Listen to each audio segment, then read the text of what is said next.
So let's start this topic, wave optics. Wave optics, okay.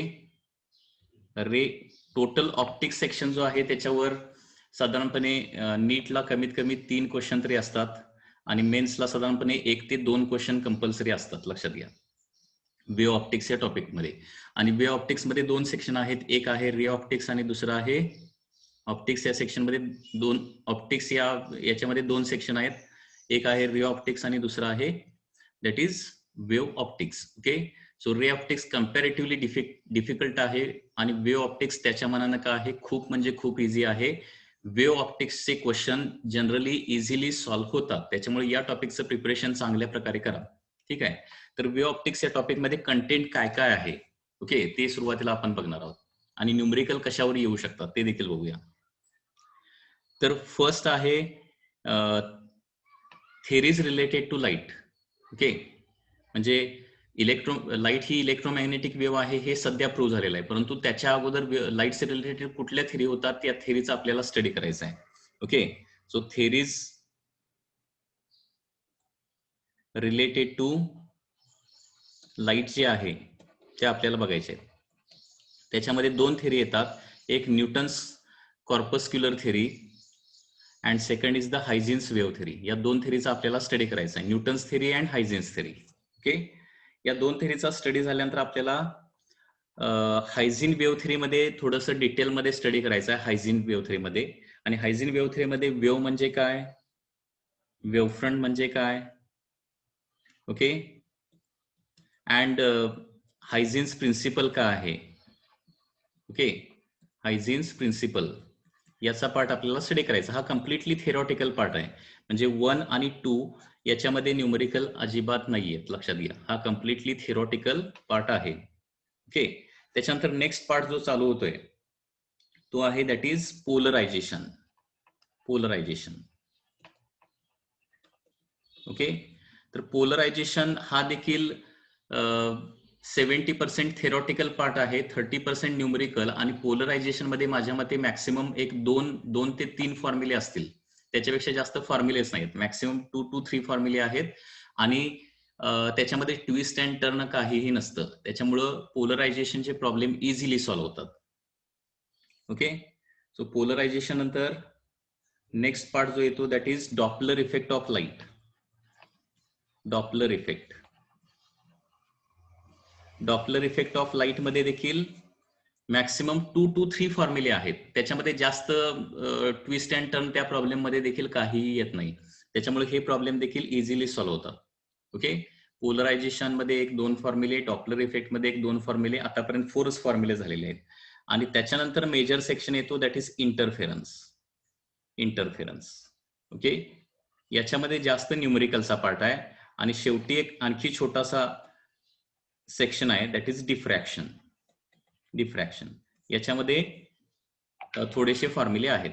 तर या पद्धतीने wave optics या टॉपिक मध्ये एवढा सगळा तुम्ही पोर्शन स्टडी करणार आहात. आणि मोस्टली नीट किंवा मेन्सला मोस्टली प्रॉब्लेम जे येतात ते इंटरफेरन्स या सेक्शनवर मोस्टली प्रॉब्लेम्स येतात. ओके, आणि कधी कधी पोलरायझेशन, डॉपलर इफेक्ट किंवा डिफ्रॅक्शनवर प्रॉब्लेम येऊ शकतात, परंतु मोस्टली इंटरफेरन्स या सेक्शनवर प्रॉब्लेम्स येतात. लक्षात घ्या. ठीक आहे, first 2 sections are completely theoretical. Polarization पासून थोडासा न्यूमरिकल पार्ट चालू होतोय आणि इंटरफेरन्स हा देखील न्यूमरिकली खूपच इझी सेक्शन आहे. म्हणजे ओव्हरऑल हा जो टॉपिक आहे तो न्यूमरिकली खूप इझी आहे. याचे सगळ्या कन्सेप्ट व्यवस्थित अंडरस्टँड होतात, सगळे फॉर्म्युले व्यवस्थित पाठ होतात आणि त्याच्यामुळे सगळे प्रॉब्लेम याचे जे आहेत ते इझिली सॉल्व्ह होऊ शकतात. ओके, त्याच्यामुळे नीट आणि मेन्स प्रिपरेशन करणारे जे स्टुडंट आहेत, लक्षात घ्या, वेव्ह ऑप्टिक्स तर ऑप्शनला कधीच टाकत नाहीत, वेव्ह ऑप्टिक्स तर अगोदर करतात, कारण याच्यातले प्रॉब्लेम डेफिनेटली सुटतात. ओके, तर वेव्ह ऑप्टिक्स मध्ये लाईट्स रिलेटेड आपल्याला स्टडी करायचं आहे. Okay, related to light. आता लाईट म्हणजे नेमकं काय आहे, तर आतापर्यंत जे लाईटचा स्टडी झालेला आहे, according to that study light has the dual nature. म्हणजे आतापर्यंतचा जो स्टडी झालेला आहे त्या स्टडीनुसार लाईटला काय आहे, ड्युअल नेचर आहे. म्हणजे लाईटला काय आहे, वेव्ह नेचर आहे आणि त्याचबरोबर काय आहे, पार्टिकल नेचर देखील आहे. Light has dual nature. Okay, म्हणजे त्याला वेव्ह नेचर पण आहे आणि पार्टिकल नेचर पण आहे. वेव्ह नेचर मध्ये कुठल्या टाईपची वेव्ह आहे ही? Light has the wave nature, कारण लाईटचे रिलेटेड एक नंबर ऑफ फेनॉमिनन आहेत. ओके, म्हणजे लाईटचे रिलेटेड फेनॉमिनन कुठले आहेत? Reflection, refraction, interference, diffraction, scattering, photo electric effect, Compton effect, okay, किंवा स्पेक्ट्रा, हायड्रोजन स्पेक्ट्रम, अशा प्रकारे different phenomena are related to the light. Okay, आता याच्यातले काही फेनॉमिनन जे आहे ते लाईटला वेव्ह कन्सिडर करून आपण प्रूव्ह करू शकतो. तर काही फेनॉमिनन आपल्याला लाईटला पार्टिकल कन्सिडर केलं तरच प्रूव्ह होतात, अदरवाईज प्रूव्ह होत नाहीत. म्हणजे ऍट अ टाइम लाईट काय असते? दोन्ही फॉर्ममध्ये एक्झिस्ट असते. That is wave nature as well as particle nature, आणि त्यालाच काय म्हणतो आपण? ड्युअल नेचर असं म्हणतो. मग लाईटला वेव्ह नेचर असेल तर वेव्ह मध्ये परत 3 टाईप आहेत, लक्षात घ्या. लाईटला जर वेव्ह नेचर असेल तर वेव्ह मध्ये 3 टाईप आहेत. एक म्हणजे मेकॅनिकल वेव्ह, दुसरा आहे इलेक्ट्रोमॅग्नेटिक वेव्ह, आणि तिसरा आहे दॅट इज मॅटर वेव्ह. ठीक आहे. तर लाईट जी आहे ती कुठल्या टाईपची वेव्ह येते? इलेक्ट्रोमॅग्नेटिक वेव्ह येते. Electromagnetic wave. Light is a electromagnetic wave, आणि याला इलेक्ट्रोमॅग्नेटिक वेव्ह असं का म्हटलं जातं? Because this wave consist of vibrations of, कारण वेव्ह म्हटलं की व्हायब्रेशन्स असतात त्याच्यामध्ये. कुठल्याही टाईपची वेव्ह असू दे, it consist of vibrations. Okay, तर लाईट ही जी वेव्ह आहे तर त्याच्यामध्ये कुठले व्हायब्रेशन्स असतात? इलेक्ट्रिक अँड मॅग्नेटिक फील्डचे व्हायब्रेशन्स असतात, and therefore it is called as electromagnetic wave. Okay, so light consists of vibrations of electric field and magnetic field which are perpendicular to each other. Okay, so हे जे लाईटचं electromagnetic nature जे आहे त्याच्यासाठी एक separate topic आहे, त्याचं नाव आहे इलेक्ट्रोमॅग्नेटिक वेव्ह. त्याच्यामध्ये आपण सगळं इलेक्ट्रिक फील्ड कुठल्या डायरेक्शन असतं, मॅग्नेटिक फील्ड कुठल्या डायरेक्शन असतं, इलेक्ट्रिक फील्ड मॅग्नेटिक फील्ड मध्ये काय रिलेशन आहे, ओके, आणि इलेक्ट्रोमॅग्नेटिक वेव्हस रिलेटेड सगळ्या प्रॉपर्टीज आणि त्याचे फॉर्म्युले काय आहेत हे इलेक्ट्रोमॅग्नेटिक वेव्ह नावाचा जो टॉपिक आहे त्याच्यामध्ये आपण स्टडी करणार आहोत. This is one more simple topic related to the light. So light काय आहे? इलेक्ट्रोमॅग्नेटिक वेव्ह आहे, आणि इलेक्ट्रोमॅग्नेटिक वेव्हच्या प्रपोगेशनसाठी मीडियमची आवश्यकता लागत नाही, बरोबर आहे ना? ज्या वेव्हच्या प्रपोगेशनसाठी मीडियम लागतं त्याला काय म्हणतो आपण? मेकॅनिकल वेव्ह असं म्हणतो. ओके, आणि ज्या वेव्हच्या प्रपोगेशनसाठी मीडियम लागत नाही त्याला काय म्हणतो आपण? इलेक्ट्रोमॅग्नेटिक वेव्ह असंही आपण म्हणतो, लक्षात घ्या. ठीक आहे. आता लाईट ही इलेक्ट्रोमॅग्नेटिक वेव्ह आहे. इलेक्ट्रोमॅग्नेटिक वेव्हचे देखील डिफरंट टाइप्स आहेत. ओके, इलेक्ट्रोमॅग्नेटिक वेव्हचे डिफरंट टाइप्स कुठले आहेत? इलेक्ट्रोमॅग्नेटिक वेव्हचे जर टाइप सांगायचे झाले तर हे इलेक्ट्रोमॅग्नेटिक वेव्ह नावाचा टॉपिक जो आहे त्याच्यामध्ये तुम्हाला डिटेलमध्ये स्टडी करायला मिळेल. तर त्याच्यामध्ये गॅमा रेज इलेक्ट्रोमॅग्नेटिक वेव्ह आहे, एक्स रेज इलेक्ट्रोमॅग्नेटिक वेव्ह आहे, त्याच्यानंतर युव्ही रेज इलेक्ट्रोमॅग्नेटिक वेव्ह आहे, त्याच्यानंतर आपली जी लाईट किंवा त्याला फिजिबल लाईट असं म्हणतो, okay, that is also electromagnetic wave, किंवा IR इन्फ्रारेड वेव्स हे देखील इलेक्ट्रोमॅग्नेटिक वेव्ह आहे. त्याच्यानंतर मायक्रोवेव्ह हे देखील इलेक्ट्रोमॅग्नेटिक वेव्ह आहे, आणि लास्टली द रेडिओ वेव्स. म्हणजे इलेक्ट्रोमॅग्नेटिक वेव्स मध्ये एवढे टाइप्स आहेत. परत इलेक्ट्रोमॅग्नेटिक वेव्स मध्ये gamma rays, X rays, UV rays, light, त्यालाच आपण फिजिबल लाईट असं म्हणतो. Okay, infrared, microwave, radio waves and so on. तर याच्यामधली या सगळ्या ज्या इलेक्ट्रोमॅग्नेटिक वेव्स आहेत तर त्याच्यामधले आपल्याला काय आहे? फिजिबल लाईट जी आहे तीच फक्त दिसते, बाकीच्या कुठल्याही इलेक्ट्रोमॅग्नेटिक वेव्स आपल्याला दिसत नाहीत. ओके, आणि या इलेक्ट्रोमॅग्नेटिक वेव्ह या सगळ्या ज्या इलेक्ट्रोमॅग्नेटिक वेव्स आहेत त्याच्यामधला सगळ्यात नॅरोएस्ट सेक्शन, नॅरो सेक्शन लक्षात घ्या. म्हणजे गॅमा रेजची मिनिमम मॅक्सिमम वेव्हलेंथ काढली, एक्स रेजची मिनिमम मॅक्सिमम वेव्हलेंथ काढली, म्हणजे अशा या पद्धतीनं या सगळ्या ज्या इलेक्ट्रोमॅग्नेटिक वेव्स आहेत त्याच्यामध्ये मिनिमम मॅक्सिमम वेव्हलेंथ काढून नॅरो रिजन सगळ्यात जो कुठला आहे बघितला तर तो कुठला आहे? तो फिजिबल लाईटचा रिजन. ओके, सो फिजिबल लाईटचा रिजन जो आहे तो काय आहे? नॅरोएस्ट किंवा most narrow region in electromagnetic waves येतो. इलेक्ट्रोमॅग्नेटिक वेव्स किंवा इलेक्ट्रोमॅग्नेटिक स्पेक्ट्रम येतो. कारण याची जी रेंज आहे, वेव्हलेंथची रेंज किंवा फ्रिक्वेन्सीची रेंज ही काय आहे? खूपच कमी आहे, लक्षात घ्या. ओके, आता लाईटची जी वेव्हलेंथ आहे ती कुठून कुठपर्यंत व्हॅरी होते? तर लाईटची वेव्हलेंथ जी आहे ती साधारणपणे 3700 अँगस्ट्रॉम पासून 7500 अँगस्ट्रॉम पर्यंत लाईटची वेव्हलेंथ काय होते, व्हॅरी होते. म्हणजे थोडक्यात याचा मिनिंग असा झाला, ह्युमन आय जो आहे, ह्युमन आय तो काय करू शकतो, मिनिमम 3700 अँगस्ट्रॉमचे रेडिएशन्स, 3700 अँगस्ट्रॉमचे इलेक्ट्रोमॅग्नेटिक वेव्स बघू शकतो, त्याच्या खालचे रेडिएशन्स बघू शकत नाही. आणि मॅक्सिमम 7500 अँगस्ट्रॉमचे रेडिएशन बघू शकतो, त्याच्या वरचे रेडिएशन देखील बघू शकत नाही. ओके. आणि या डिफरंट वेव्हलेंथनुसार काय होतात, आपल्या डोळ्याला डिफरंट कलर्स दिसतात. आणि याच्यामध्ये मिनिमम वेव्हलेंथचा जो कलर असतो तो माहिती असेल तुम्हाला. मिनिमम वेव्हलेंथचा जो कलर आहे तो काय, कुठला आहे, व्हायलेट आहे. आणि मॅक्सिमम वेव्हलेंथचा जो कलर आहे तो कुठला आहे, रेड आहे. आणि याला काय म्हटलं जातं, व्हिजिबल लाईटचा स्पेक्ट्रम असं म्हटलं जातं. आणि व्हिजिबल लाईटच्या स्पेक्ट्रम मध्ये टोटल किती कलर आहेत, 7 कलर्स आहेत. त्याला इन शॉर्ट काय म्हटलं जातं, विबग्योर. विबग्योर असं म्हटलं जातं.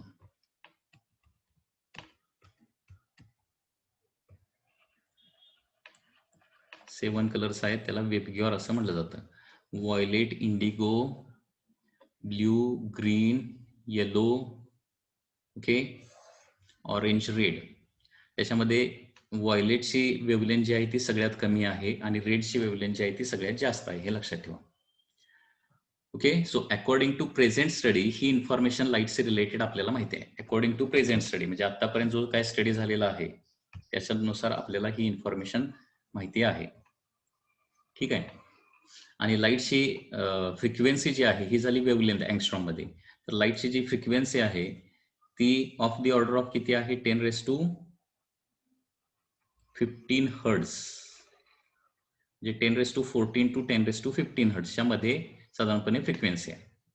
ओके. आणि लाईटची जर फ्रिक्वेन्सी काढायची झाली, व्हिजिबल लाईटची फ्रिक्वेन्सी काढायची झाली तर कुठला फॉर्म्युला वापरावा लागेल, तर आपल्याला वेव्ह व्हेलॉसिटीचा एक इम्पॉर्टंट फॉर्म्युला माहिती आहे.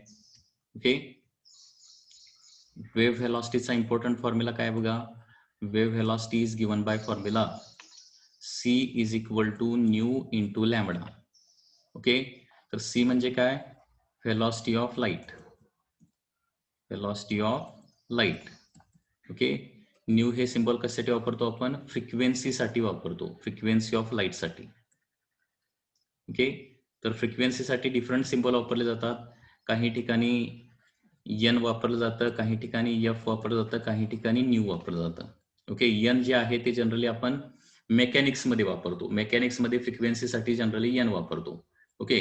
करंट टॉपिक मध्ये म्हणजे अल्टरनेटिंग करंट पर्टिक्युलरली असेल तर त्याच्या फ्रिक्वेन्सीसाठी एफ सिंबल वापरतो. आणि लाईटच्या फ्रिक्वेन्सीला पर्टिक्युलरली न्यू सिंबलच वापरतो, दुसरं सिंबल जनरली वापरत नाही. Different symbols are used for frequencies of different sections. Okay. आणि लॅम्बडा म्हणजे काय असतं, it is nothing but wavelength. Okay. तर वेव्ह व्हेलॉसिटी जी आहे ती या रिलेशनने दिली जाते. आणि इलेक्ट्रोमॅग्नेटिक वेव्हची व्हेलॉसिटी किती असते ते देखील महत्वाचं आहे. Velocity of electromagnetic wave in vacuum,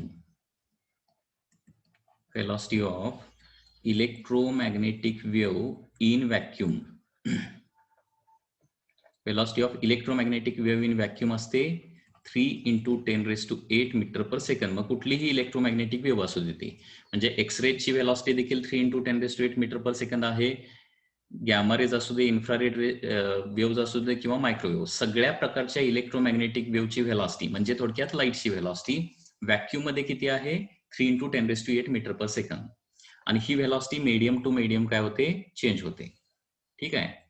म्हणजे in other medium velocity of electromagnetic wave किंवा व्हेलॉसिटी ऑफ लाईट ही काय असणार आहे, याच्यापेक्षा कमी असणार आहे. ओके. सो इलेक्ट्रोमॅग्नेटिक वेव्हची व्हेलॉसिटी सगळ्यात जास्त कुठं आहे, व्हॅक्यूम मध्ये आहे. And as compare to that other medium मध्ये काय आहे, थोडीशी कमी असते. ओके. मॅक्सिमम व्हेलॉसिटी किती आहे, 3 × 10⁸. आता व्हेलॉसिटी इज इक्वल टू 3 × 10⁸ ठेवलं, वेव्हलेंथ आपल्याला माहित आहे, त्याच्यावरून काय करू शकतो आपण, प्रत्येक कलरची फ्रिक्वेन्सी देखील फाइंड आउट करू शकतो. ओके. प्रत्येक कलरची फ्रिक्वेन्सी. तर ही फ्रिक्वेन्सी कॅल्क्युलेट केली तर लक्षात घ्या, तर ती फ्रिक्वेन्सी साधारणपणे 0.75 × 10⁻⁻15 पासून 0.375 × 10⁻⁻15 हर्ट्झ येते. ओके. म्हणजे थोडक्यात 10⁻14 आणि 10⁻15 हर्ट्झच्या मध्ये फ्रिक्वेन्सी येते. आपली फिजिबल लाईटची फ्रिक्वेन्सी. ठीक आहे. तर हे झालं लाईटचे रिलेटेड इंट्रोडक्शन मध्ये काय काय बघितलं बघा. Light has the dual nature, it has wave nature as well as particle nature. आता ज्यावेळी ती वेव्ह नेचरमध्ये असते त्यावेळी ती कुठली वेव्ह असते, इलेक्ट्रोमॅग्नेटिक वेव्ह असते. ओके. आणि इलेक्ट्रोमॅग्नेटिक वेव्ह कुठल्या टाईपच्या आहेत, एवढ्या टाईपच्या इलेक्ट्रोमॅग्नेटिक वेव्ज आहेत. आणि त्याच्यामध्ये काय आहे, फिजिबल लाईट ही एक इलेक्ट्रोमॅग्नेटिक वेव्ह आहे. आणि या सगळ्या इलेक्ट्रोमॅग्नेटिक वेव्ह मध्ये सगळ्यात नॅरोएस्ट रिजन आपण जर बघितला, नॅरोएस्ट रिजन, तर तो कुठला आहे, फिजिबल लाईट्स आहे. बाकीचे रिजन थोडेसे वाईड आहेत, लक्षात घ्या. ठीक आहे. आणि लाईट जे आहे त्याची वेव्हलेंथ कुठून कुठपर्यंत व्हॅरी होते, 3700 अँगस्ट्रॉम पासून 7500 अँगस्ट्रॉम पर्यंत व्हॅरी होते. सगळ्यात कमी वेव्हलेंथचा जो कलर आहे तो आहे व्हायलेट, आणि सगळ्यात जास्त वेव्हलेंथचा जो कलर आहे दॅट इज रेड. आणि टोटल असे वेबगिअर हे 7 कलर असतात. आणि त्याची फ्रिक्वेन्सी साधारणपणे 10⁻14 to 10⁻15 हर्ट्झच्या मध्ये असते. आणि वेव्ह व्हेलॉसिटी जी आहे, electromagnetic wave velocity, that is given by formula C is equal to nu lambda. So velocity is equal to frequency into wavelength. या फॉर्म्युल्याच्या साहाय्याने वेव्हलेंथ माहित असेल तर कुठल्याही कलरची आपण फ्रिक्वेन्सी फाइंड आउट करू शकतो. आणि velocity of electromagnetic wave C ची व्हॅल्यू किती असते, 3 × 10⁸ मीटर पर सेकंद असते. हे लक्षात ठेवायचं आहे. ओके.